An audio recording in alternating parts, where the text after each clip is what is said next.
All right, in this particular section, we're going to look at how to create two more dedicated drawings.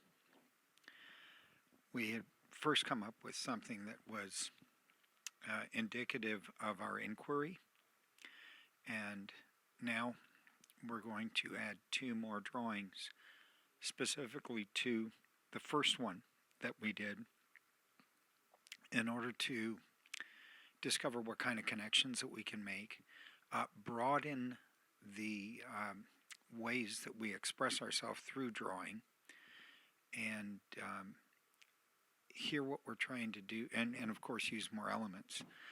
So in this particular case, let us say that the inquiry was a student had written a song or written a poem, and they wanted to see how they could use drawing to express something like music, to express something that you don't really see but you hear.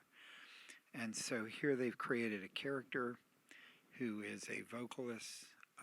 The person is expressing themselves. There could be words from the song written into the figure ground to support it, or not.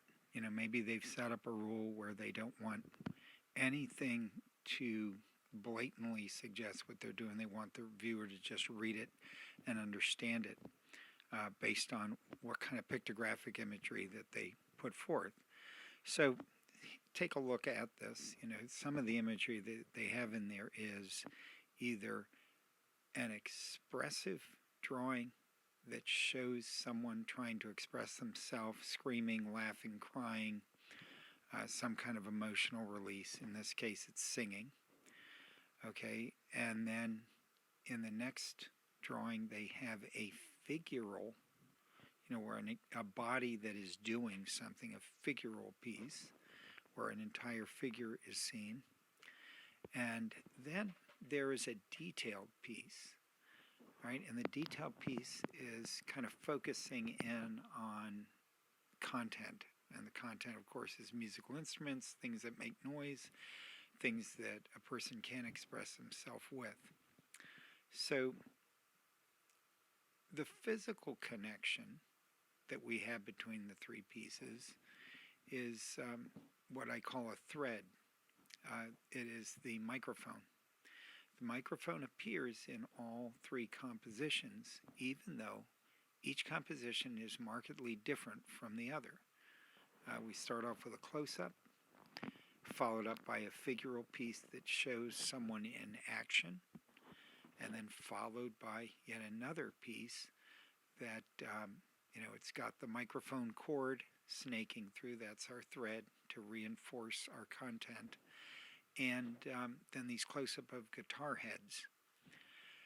Now, I have numbered these as 1, 2, and 3 so that we can use our imagination to figure that the guy in the middle was the first drawing. And then we bookended that guy with an expressive piece that preceded it and a detailed piece that followed it, which is appropriate. Okay, they make appropriate bookends, and they definitely support the guy in the middle. So use this just as one of many choices that you have. You could have a prequel, a sequel. You can, shuffle the order, and do your best.